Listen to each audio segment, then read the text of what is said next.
presidente Jair Bolsonaro passou aqui 4 anos sendo xingado, ofendido, xingado de genocida, acusado de envolvimento com milícia e etc, etc, etc. Eu pergunto, presidente Fraga, o que aconteceu com os deputados de esquerda? Nada, zero, era imunidade parlamentar. Agora, esse sujeito aqui, Luiz Inácio Lula da Silva, o pai da mentira, e segundo o artigo 53, deputados e senadores são invioláveis por quaisquer de suas opiniões, são invioláveis civil e criminalmente por quaisquer de suas opiniões. E eu irei ao STF e vou dizer que, de acordo com o artigo 53, eu não poderia ser processado pela minha opinião de deputado federal, e eu irei repetir isso aonde quer que eu vá, porque quando era aqui com o presidente Bolsonaro, pode tudo. Deus, pátria, família e liberdade. Pior congresso da história da República. Um judiciário egocêntrico e parcial. Um governo, senhor presidente, que nós entendemos o porquê, enfraquecido, acorrentado às alianças e conchavos para se manter no poder. E ainda uma quantidade considerável de veículos de imprensa que fazem um papel sujo para o sistema dominante. Não respeitam as leis, nem os tratados e convenções internacionais. Vivemos uma democracia distorcida. Porque eu nunca recebi ditador aqui no meu país, tá? Eu nunca explodi carro-bomba como a terrorista Dilma fez. Eu nunca fiz acordos ou amizades com Daniel Ortega, tá? Eu nunca fiz. Mas os que dizem a respeito do amor é que fizeram. Então podem ficar tranquilos, que eu sei que o presente é seu, mas o futuro é nosso.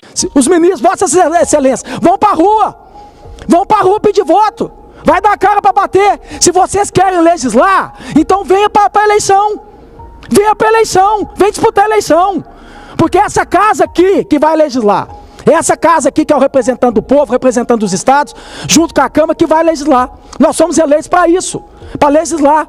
E essa casa aqui, os senadores como os deputados, a maioria não quer legalização da maconha. Que fique claro isso. Todos, de direita, de esquerda, de centro, quem votou no Lula, quem votou no Bolsonaro, quem não quis votar em ninguém, que todos pagam meu salário, não aguentam mais pagar imposto. Principalmente o imposto que não volta. Esse imposto que pega e tem coragem agora de fazer uma reforma de 20 milhões do Palácio. Faça do próprio bolso.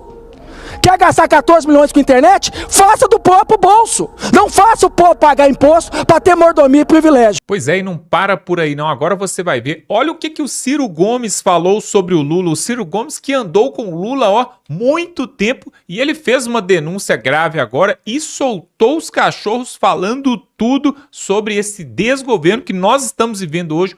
Preste atenção no que o Ciro Gomes vai falar. E em seguida tem um deputado do sul do Brasil que quebrou tudo e tem até uma denúncia onde a Polícia Federal pode ir atrás dele por causa do que ele falou, pessoal. Nós vamos mostrar tudo isso aqui agora. Dá um like neste vídeo, se inscreve aqui no canal. Vamos rapidinho para essa matéria.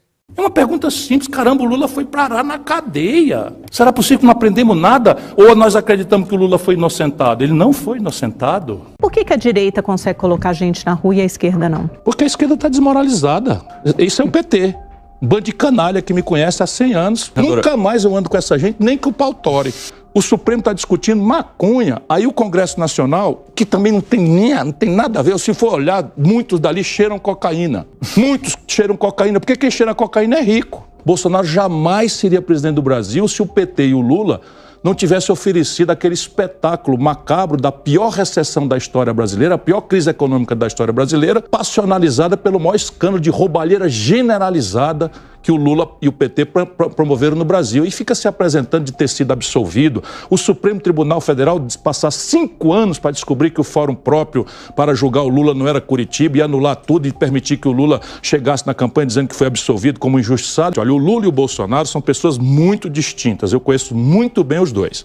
Aí a dona Janja do Lula pega e diz, roubaram os móveis do palácio. Aí de repente os móveis aparecem. Pode fazer isso não. Agora não faz isso não. Aí no 7 de setembro a dona Janja vai de vermelho fazendo L no carro oficial. Tá errado. O Alckmin virou socialista, meu irmão. Tenha paciência. O Alckmin é um amigo, mas o Alckmin é socialista.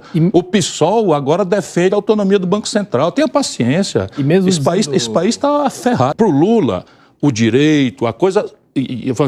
a moralidade, é tudo uma coisa para os outros. Para o Lula e para o PT, é para os outros. E ele tem direito de fazer qualquer coisa. Agora meteu 100 anos de segredo para a imprensa, de um sonho, de um monte de coisa que nós esculhambamos o Bolsonaro e quando a gente vai ver a agenda da primeira-dama, ativíssima primeira-dama, está tudo em segredo o que ela está fazendo, o que ela está recebendo, com quem que ela está conversando, tudo em segredo. Esse é o papel, inclusive, para falar de esquerda, mais relevante que essa esquerda imbecil que o PT e o Lula representam, e seus puxadinhos, né, não entendem, se dissociaram, se apartaram da vida brasileira. O centro da operação institucional do Brasil é roubalheira, emenda disso, emenda daquilo, roubando tudo na cara da freguesia, sabe? E a imprensa dizendo que o Lula vetou 5,3 bilhões de reais de emenda, quando o Lula sancionou 53 bilhões de reais de emenda. 53 bilhões de reais de emenda. Isso, cada deputado, por cima da mesa, vai levar 52 milhões de reais por ano para a sua base. Nunca mais um jovem entrará na política brasileira. Estão destruindo tudo e a imprensa calada. A gente esculhambava o Bolsonaro com emenda do relator e não sei o quê. Fomos no Supremo Tribunal Federal reclamar. O Lula está fazendo dobrado. O respeito real que o Lula tem por feminismo, questão étnica, é zero. Sim. Quando ele foi eleito, estava lá a novidade das cotas para as universidades. Aí o Bonner perguntou na Globo, disse assim, mas qual é o critério? Que, aliás, é um assunto muito contemporâneo com esse tribunal racial aí que a USP montou, né? Então, qual é o critério? Como é que você vai identificar as cotas? O Lula disse assim, na lata, por exame de sangue. Percebe? Mais ou menos como o Dr. Mengele, aquele médico nazista, propunha fazer com os dedos. O Lula é isso. Então, o Lula, outro dia, disse assim, olha... O desenrola, não sei o que está acontecendo. Uma ideia do Haddad que merecia o Prêmio Nobel de Economia. Isso é ele fala o que ele quiser. Porque a presunção do Lula, somos todos um bando de imbecis, ignorantes, prontos a dizer, para qualquer bobagem que cada um dos dois fale. E eu sou do outro ramo, eu aposto na inteligência das pessoas. Golpe à narrativa que o consórcio do mal, Lula, Xandão e Globo Lixo querem vender à população. Não existe golpe. Deputada Gleice Hoffmann, tenha vergonha na sua cara. Golpe vocês deram para tirar o Lula da cadeia. Isso sim é golpe. Após ser investigado, julgado, condenado em todas as instâncias e preso, uma jogadinha milagrosa tira o bandido da cadeia. Estamos vendo o Brasil do jeito que está. Fascistas são vocês que não respeitam ninguém, não aceitam o contraditório e querem impor tudo goela abaixo, querem controlar a mídia. Anda em qualquer lugar do Brasil, eu duvido. O covarde do ex-presidiário não sai nas ruas, porque ele é xingado pelo adjetivo que ele conquistou com o currículo dele. Ladrão. E o Bolsonaro anda em qualquer lugar do Brasil. Ele não tem que fechar praia nenhuma, nada. Aonde ele vai, o povo quer abraçar, quer tirar foto. O dia 8 de janeiro está escancarado que foi uma grande armação da esquerda, que vocês fizeram e quebraram tudo, porque isso realmente quebrar, ofender, destruir patrimônio público é perfil da esquerda e sempre foi em todas as manifestações que a esquerda fez. Já que o presidente Lula tem um problema grave de popularidade, já que ele caiu 5 pontos percentuais esse mês, a maior queda provavelmente que já viu na história, ele saiu tentando encontrar quais são as desculpas. Segundo o marqueteiro de plantão lá, o problema é a comunicação. O que eu concordo em parte. Toda vez que o governo comunicar o que ele quer fazer, anotem, é problema, porque tudo é ruim. Impressionante. Eu vou ajudar o PT. Sabe o que está faltando, presidente? Um amigo que deu o chamado feedback negativo. Feedback negativo é aquela verdade que tu diz na cara do cara para ver se ele acorda para a vida e muda o rumo, que o presidente Lula precisa fazer. Vocês não vão fazer? Vocês estão preocupados em bajular o presidente e não dizer a verdade para ele? Eu vou tentar dar uma ajudada para a bancada sobre quais seriam os feedback negativos. Primeiro, mentira. Se o diabo é o pai da mentira, Lula é o herdeiro legítimo desta herança. Lula chamar outros de mentiroso é que nem o batedor de carteira que sai correndo gritando, pega ladrão. Mentiroso contumaz. Faz isso o tempo inteiro. O segundo feedback negativo é a Janja. Eu gostaria de dizer que toda vez que a Janja aparece para o presidente, perde popularidade. Uma primeira-dama que fala problema, cidadãos e faraona, esbanja dinheiro público e aparece em vídeo às 6 horas da manhã, acordou o coitado cinegrafista para fazer ela, fazendo uma caminhada mequetrefe, chamando para o carnaval, ouvindo Margarete Menezes, enquanto o cidadão comum não consegue comprar laranja no supermercado, é rir na cara do brasileiro. Sugiro que o presidente peça para a primeira-dama ser um pouquinho mais discreta. O terceiro feedback negativo é um pouquinho mais tranquilo, que esse papinho assim de tudo de bom que acontece é mérito meu, tudo de ruim que acontece é culpa de vocês, de preferência Bolsonaro, isso aí o cara tem que ser um imbecil para acreditar. Esse troço de culpar terceiros, de tudo que é ruim que acontece nesse governo, e vamos combinar, todo dia acontece alguma coisa, já não cola mais. Falando em Bolsonaro, o presidente Lula poderia parar de pensar no Bolsonaro, porque ele acorda pensando no Bolsonaro, ele vai dormir pensando no Bolsonaro, ele come pensando no Bolsonaro. Isso já está começando a pegar mal. Eu sei que o Lula tem alguma inveja do presidente Bolsonaro, que consegue sair na rua, atrair milhões de pessoas, coisa que ele não consegue fazer. O que eu presumo, que também eu acho que o presidente tem que entender, é que chamar metade da população, 100 milhões de brasileiros, de nazistas e fascistas, também não melhora a popularidade. Os 39 ministros ruins também é um problema, que deve ser resolvido. O ministério do Lula é uma espécie de Champions League da ruindade. Se eu fizer um concurso, é difícil saber quem é o pior. Agora vai ter uma reforma ministerial, vamos ver se melhora. Pelo menos parece que a ministra pior de todas ali, não é pior, é difícil, né? Mas das piores, a Anísia Trindade parece que vai ser trocada por alguém competente, coisa que ela absolutamente não é. O outro feedback negativo é essa megalomania de que Lula é um líder mundial. Lula não é respeitado em nenhum lugar. Lula é absolutamente irrelevante. A diferença entre o presidente Lula e o presidente Bolsonaro é que o presidente Bolsonaro nunca disse que era líder. Ele nunca trouxe para si uma liderança que ele jamais teve e nunca mentiu para a população dizendo que ele era líder mundial, diferente do presidente Lula, que faz isso todo dia e não o é. Xi Jinping é boa. O que é uma coisa interessante. Outro feedback negativo é o presidente Lula parar de falar de democracia. Porque se eu trago Xi Jinping, Ahmadinejad, Bashar al-Assad, Daniel Ortega, era fã do Chaves, trago Nicolás Maduro e fala em democracia, esses são minha turma de amigos, só tem facínora. E ainda a deputada vem me dizer que Lula trouxe Xi Jinping aqui. Ah, eu estou te falando que é uma realidade paralela. O presidente Lula fez uma entrevista coletiva, ele falou uns 5 minutos, ele falou 20 vezes a palavra democracia. A palavra democracia na boca do presidente Lula é vazia.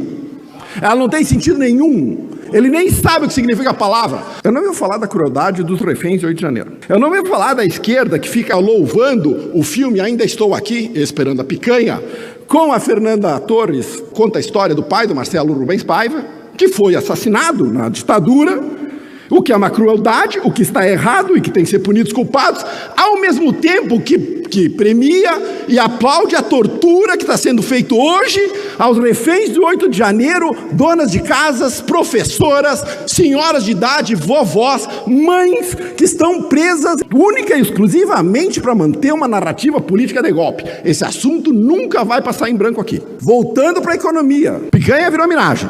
Isso já entendemos de uma maneira clara. O brasileiro médio não consegue comprar laranja, que é a fruta mais barata que você pode comprar no supermercado.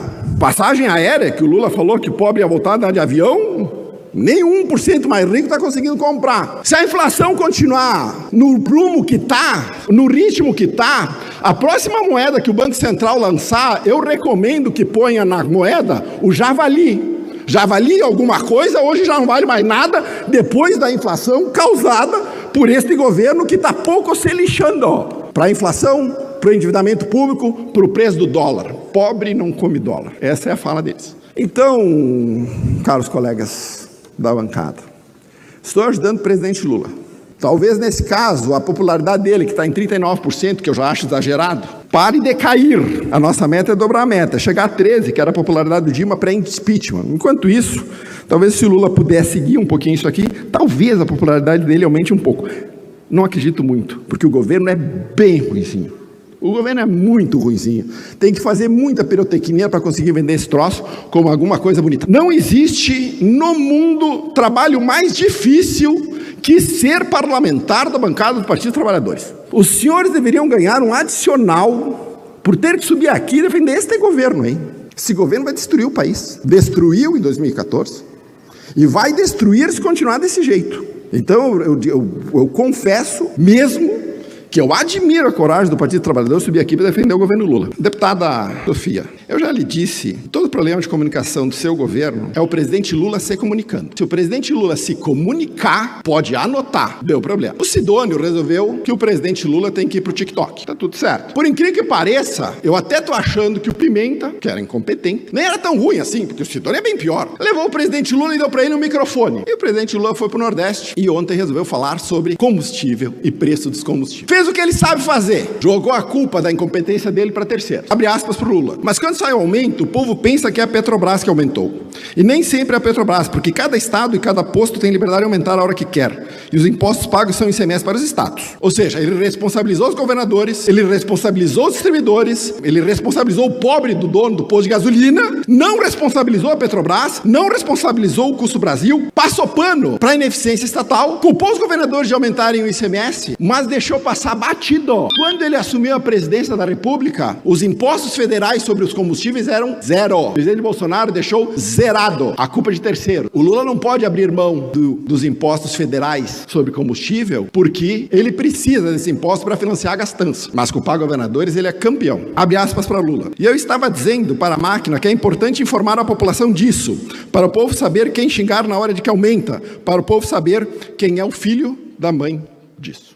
De cada R$100 que vai para o tanque de combustível do consumidor, R$36 ficam com a Petrobras, R$11 fica com o governo federal, R$23 ficam com os governos estaduais, R$28 ficam com os intermediários, e os intermediários aqui, até onde eu sei, a gasolina não se teletransporta da Petrobras para o tanque do combustível do carro. Ela precisa de transporte, ela precisa pegar na refinaria, levar até o posto de gasolina, alguém tem que abastecer o carro, porque no Brasil é obrigado todo posto a ter frentista, não existe autoatendimento em posto de gasolina no Brasil. Esses intermediários ficam com R$28 e apenas R$2 é lucro deles. E o presidente Lula diz que o problema da gasolina não é a Petrobras, incompetente, não é o governo federal perdulário, é o pobre do empresário que põe o dinheiro dele para fazer um posto de gasolina, para botar uma distribuidora de combustível e que carrega todo o ônus. Discurso populista e rasteiro. Não apresentou uma única proposta para resolver o problema do combustível. Aliás, não apresentou nenhuma proposta como redução de impostos federais. Mas ele não pode reduzir impostos federais porque ele está com as contas públicas em petição de miséria. Mas pode prometer gás de graça para 22 milhões de famílias, que vai custar ao ano 13,6 bilhões de reais. Quem vai pagar? Ele não, porque como ele só tem déficit e ele só toma dinheiro emprestado, ele vai deixar essa conta para as gerações futuras pagar. É isso que ele vai fazer. Outro assistencialismo populista. Não resolve o problema da pobreza no Brasil, que no governo dele não acabou, muito pelo contrário, segundo o próprio presidente.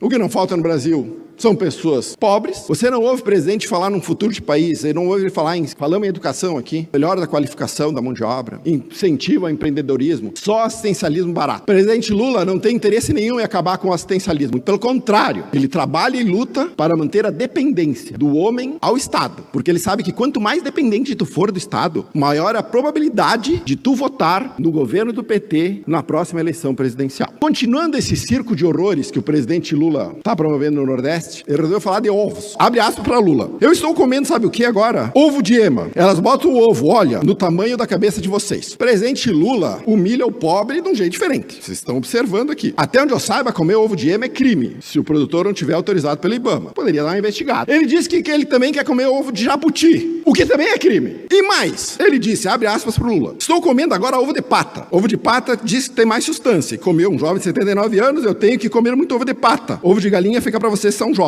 Vocês são jovens, vocês são pobres. Era o que ele queria dizer. Até porque ovo de pata é 75 conto, meia dúzia. Então o Lula pode comer ovo de pata. As pessoas que estavam no comício lá, naquele show de horrores, não podiam comer ovo de pata. Logo, o pobre não vai nem poder comer ovo de galinha. Os ovos aumentaram 50% nos últimos dias. Culpa da especulação? Aliás, culpar a especulação, culpar o calorão, culpar os Estados Unidos, mas não culpar o excesso de regulação. Semana passada saiu a notícia de que o Ministério da Agricultura fez valer uma portaria que obriga todo produtor de ovos a colocar em cada ovo a data de validade do ovo, ovo por ovo. Tem sentido? Não. Qual é a solução do presidente Lula e desse governo incompetente para melhorar ou baixar o preço dos ovos? É dificultar a oferta. Porque o pequeno produtor de ovo vai cair no colo de quem? Do atravessador, do distribuidor e da grande indústria. Como que, por coincidência, a JBS concluiu a compra da Mantiqueira, a maior produtora de ovos da América Latina, semana passada. Mas olha só, deve ser coincidência. Não há nada para investigar aqui. A maior produtora de ovos da América Latina,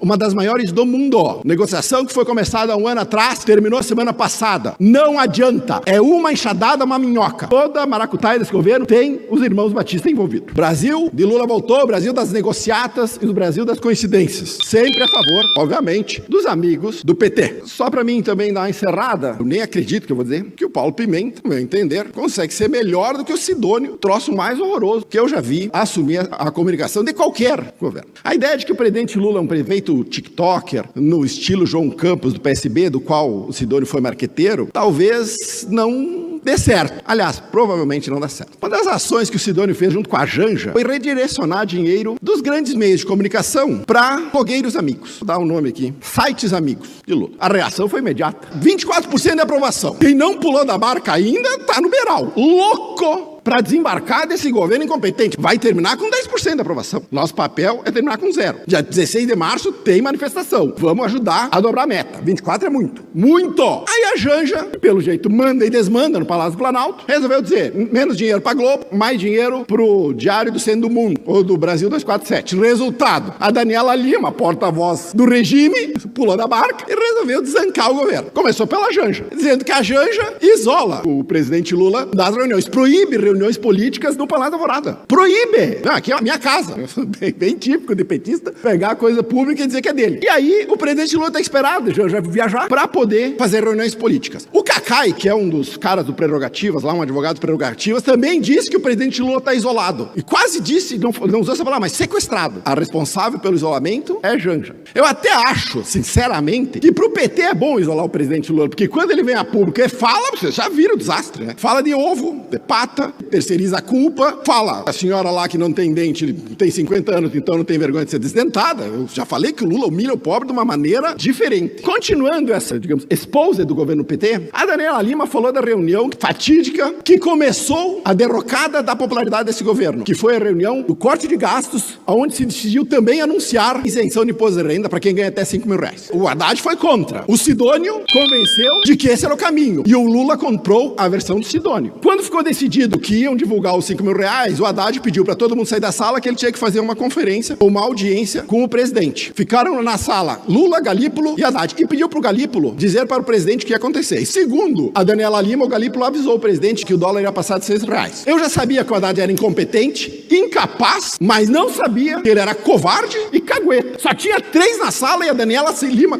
sabia o que estava sendo falado lá. O Haddad realmente é o símbolo do governo petista. Perdido, covarde, incompetente e cagueta. O seu presidente foi julgado, condenado em 3 instâncias por 9 juízes. E eu já vou falar sobre o fundo de pensão da Previ, que o TCU mandou abrir um estudo para saber por que aquele incompetente do Fukunaga conseguiu fazer uma perda o ano passado de 14 bilhões de reais. Este é o número. Num fundo de pensão, quando o cara foi nomeado, eu disse, vocês estão de brincadeira que vocês vão botar um sindicalista formado em história para gerir o fundo de pensão depois de tudo que o PT fez com os fundos de pensão em 2015 nesse país. 113 bilhões de reais de perda. Compraram o título da dívida venezuelana, compraram o título da dívida argentina, compraram o título da Sete Brasil, compraram o título das empresas X do Henrique Batista, acabaram com os fundos de pensão, o Postales quebrou, o Previ teve a capacidade de render 2%. Este partido que fala em ficha limpa, cujo presidente foi condenado por corrupção de maneira unânime, eles vêm aqui pregar a moral de cueca. Isso é uma palhaçada, isso é brincadeira. Lawfare. Este é o nome do processo de perseguição política usando as instituições do Estado. Pelo menos a deputada Sofia Cavedon teve a hombridade de ser honesta quando falou dos reféns de 8 de janeiro, dizendo que eles depredaram o patrimônio público, que eventualmente alguém se filmou defecando em alguma coisa. Eu quero dizer para a senhora que a senhora tem colegas da sua ala ideológica que também fizeram isso no parlamento aqui em Porto Alegre. Nós temos que ouvir que essas pessoas que depredaram o patrimônio público devem ser condenadas a 17 anos de prisão. Uma pena maior que o presidente Lula tomou de 9 anos depois do mensalão. O deputado Jefferson Fernandes disse que o presidente Bolsonaro roubou aqui. O deputado Nicolas Ferreira disse que o presidente Lula era ladrão e ele está sendo investigado pela Polícia Federal. O presidente Lula foi condenado por isso. O presidente Bolsonaro, os caras não acharam nada que diga que o presidente Bolsonaro desviou 1 centavo.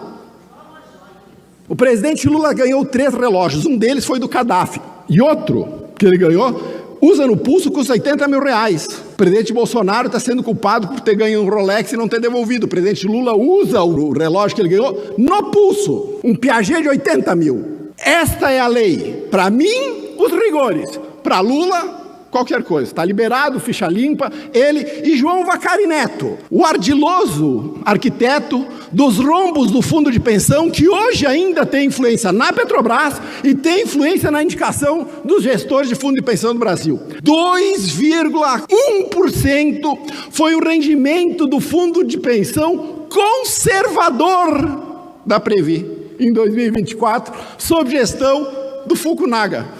Vou repetir de novo aos funcionários do Banco do Brasil que votaram no Lula, aos 2 tipos. Os que fizeram L, bem feito. Toda a poupança de vocês vai ser dizimada por um governo que despreza o conhecimento público e põe um incompetente sindicalista para gerir o maior fundo de previdência desse país de quase 240 bilhões de reais. Já os funcionários do Fundo de Previdência da Previ, que são funcionários do Banco do Brasil, que infelizmente não votaram nesse governo incompetente, os meus sentimentos, porque vocês vão ter suas poupanças dizimadas, porque Lula resolveu botar um incompetente, um sindicalista, um companheiro, 14 bilhões. TCU aprova a abertura de auditoria em caráter de urgência sobre a gestão da Previ, no plano 1 da Previ, que acumulou prejuízo de aproximadamente 14 bilhões. É isto que nós estamos discutindo. Outra coisa que eu já falei é que o problema do governo do Lula não é a falta de comunicação. O problema do presidente Lula é quando ele se comunica.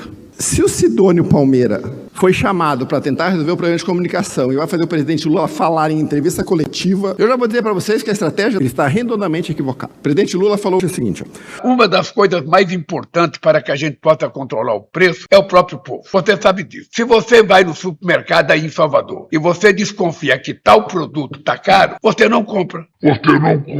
Que bom, né? Agora o presidente Lula resolveu ser coach de finanças pessoais. Quando nós tentamos aprovar ensino de finanças pessoais nas escolas públicas, a bancada da esquerda foi contra. Se vocês já leram Pai Rico, Pai Pobre, vocês vão descobrir que o pai rico é o pai de um amigo do autor que ensina para eles como lidar com dinheiro, porque o autor era um pobre e o pai dele não sabia sobre finanças. Vocês sabem dizer quem é o pai pobre da população carente desse país? Quem é o pai rico da população carente desse país? Quem é que é o pai ou quem é que é aquele que ensina a pessoa da periferia como ela lida com dinheiro? Porque eu ensino meus filhos como lida com dinheiro. Não só não tem, como a esquerda tenta vetar qualquer iniciativa de nós ensinarmos a população mais pobre a tomar decisões financeiras inteligentes. O que é impressionante é como nós saímos do brasileiro vai ter picanha passada na farinha com a cervejinha gelada, para se não tiver dinheiro e tiver caro, você não compra. Eu já estou rezando em inglês, para ver se a bênção cai em dólar, porque com esse câmbio, do jeito que tá, não dá mais para aguentar. Pois é, tá aí, você viu o deputado Cláudio Blancheri, que é ali do sul do país. Ele é deputado, professor, fala muito bem sobre o direito político e ele entende das coisas.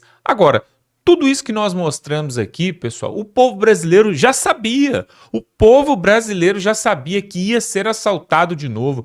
O povo brasileiro foi avisado, inclusive, pelo Geraldo Alckmin, quando ele falou assim: eles querem voltar à cena do crime. O próprio Ciro Gomes, que nós colocamos aqui, por várias vezes também deu sinais e afirmou, mostrando que o Lula, o PT, eles têm um plano de poder, não um plano de governo. Não é um plano para melhorar a vida das pessoas, mas é um plano para perpetuar no poder. O principal lema do PT qual que é? O assistencialismo. Por isso que eles defendem as classes minoritárias. Todo mundo que você vê defendendo as classes minoritárias, e eu nem preciso citá-las aqui porque você sabe de quem que eu estou falando. Essas pessoas, elas são esquerdistas, porque isso vem do socialismo, do comunismo, vem do Karl Marx, que implementou esse vitimismo nas classes minoritárias. Ao contrário da direita, que defende o quê? O liberalismo, e defende o empreendedorismo, defende que todas as pessoas são iguais e que elas precisam lutar para conquistar aquilo que elas querem. É por isso que o Lula não gosta do capitalismo, não gosta do empreendedorismo, ele gosta do quê? Do assistencialismo. Pessoal, tem 90 milhões de pessoas no Brasil que vivem às custas do governo. Aí nós temos Bolsa Família, Auxílio Gás, Bolsa Creche, Bolsa Penitenciária, por exemplo. Sabia que o preso recebe auxílio só por ele estar preso? Pois é um absurdo o que acontece nesse país. Aí nós temos milhões de pessoas, né, que estão aí no seguro-desemprego, auxílio social, bolsa alguma coisa. Sem falar nos aposentados e pensionistas, que daqui a pouco a Previdência Social vai quebrar, porque não vai ter dinheiro para esse tanto de gente. Olha só, para e pensa por um minuto. Se você é aposentado e pensionista, você vai ficar preocupado com isso aqui que eu vou falar. As pessoas estão vivendo mais, a expectativa do povo brasileiro está aumentando, né? Era 74 anos, agora já está beirando 76, 78. Pois é. Sabe o que acontece? Para pagar a aposentadoria das pessoas que têm 60, 70, 80 anos, quem paga são os trabalhadores, aqueles que estão na ativa, que estão ali depositando, né, sendo descontado o INSS. Só que o problema é o seguinte, a cada ano que passa tem menos jovens entrando para o mercado de trabalho registrado, o mercado de trabalho formal, aquele da CLT. Por quê? Muita gente está são autônomos, tem aí os Ubers, tem os iFoods, tem o pessoal que trabalha pela internet também, que são influencers. Então, ou seja, esse jovem, essa rapaziada, eles não querem saber de trabalhar com a carteira assinada, de cumprir um horário de trabalho. E qual o problema para quem é aposentado e pensionista? Vai começar a faltar contribuição no INSS dessas pessoas ali que têm entre 18 e 30 anos, vai começar a faltar o benefício para quem tem 60, 70, 80 anos. Não demora muito, eles vão fazer outra reforma tributária, outra reforma do INSS. Para quê? Para ver se espreme um pouco mais para poder pagar os aposentados e pensionistas. Na verdade, pessoal, o que o Brasil precisa é de uma faxina geral, Olha só o que nós mostramos aqui, que absurdo, tanto rombo nas empresas estatais. Você termina o ano com um déficit trilionário. Na verdade, esse dado aí do déficit trilionário do governo Lula, ele já está desatualizado, porque isso é o déficit das empresas estatais, do governo e de tudo mais. Porém, tem o déficit do Brasil, tem a dívida do Brasil que já está em 1 trilhão de reais. É muito dinheiro. Ou seja, não tem como isso dar certo. E aí, para piorar mais ainda a história, pessoal, nós temos que falar isso aqui. Eu quero que você compartilhe. Aqui embaixo aqui tem um botãozinho assim, ó, inscrever-se, tem um botão para você dar o like e tem um outro botão que é uma setinha. Se você clicar aqui embaixo nessa setinha, você compartilha esse vídeo no grupo do WhatsApp, no grupo da família, no Facebook, para onde você quiser. É só você procurar aqui embaixo uma setinha assim, ó. Essa setinha vai mandar esse vídeo para quem você quiser. Sabe por quê? Olha o que vai acontecer esse ano, pessoal. Que absurdo. Vamos ter 5 bilhões com B de bola e I de índio. 5 bilhões sendo distribuídos. Sabe para quê? Para os políticos, para os parlamentares, para aqueles que querem ser políticos, para os partidos, para eles fazerem campanha eleitoral na televisão, no rádio, nas ruas, para poder te convencer a votar neles, para depois eles roubarem de você de novo pela segunda vez. Ou seja, o povo é assaltado 2 vezes, pelo menos 2, né? Uma vez, quando tem que pagar esse fundão eleitoral aí, 5 bilhões que vai sair do nosso bolso, para eles fazer campanha para nós, para ficar aparecendo lá para nós, sendo que ninguém gosta de propaganda política. E depois de ter roubado o povo com esse fundão eleitoral, depois, nada mais, nada menos, eles chegam lá na Câmara e no Senado e através daquelas emendas PIX, emendas voluntárias, emendas que são obrigatórias, o que acontece? Eles pegam essas emendas, enviam para os municípios, pequenos municípios, fazem acordo. Muitos políticos fazem isso. Faz acordo com a prefeitura, faz acordo com a empresa, e aí eles recebem uma parte desse dinheiro das emendas PIX. Né? Sem falar os lobistas, né? O que são os lobistas? Aquelas pessoas que estão ali, aqueles urubus que ficam ali em Brasília, circulando, procurando ali um deputado, procurando um senador, tudo para quê?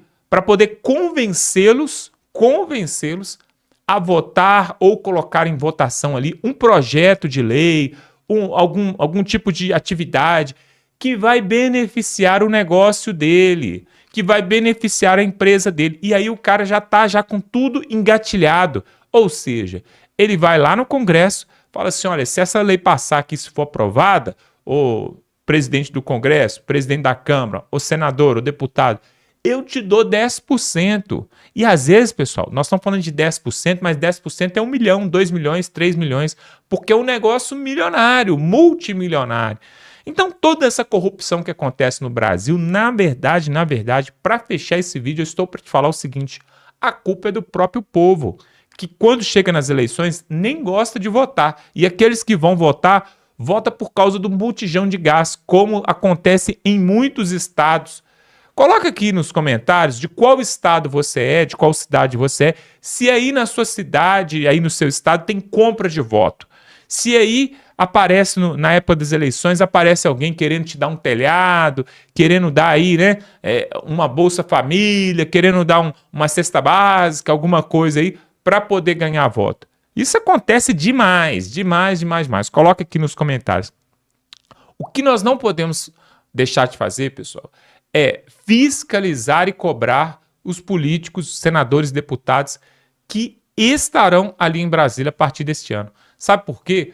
Porque se você não cobra, você vai ser penalizado 2 vezes. A primeira vez porque você foi roubado, porque eles se colocaram ali através do seu dinheiro, do seu voto. E a segunda vez que eles vão pegar todo esse dinheiro, todo o imposto que é derramado ali em Brasília, eles pegam e encaminham para onde eles quiserem e sabe-se lá para onde que vai. Nós vamos ficando por aqui, pessoal. Se inscreve aqui no canal, dá um like nesse vídeo, compartilha esse vídeo com o máximo de pessoas que você puder, para que o Brasil possa saber da verdade.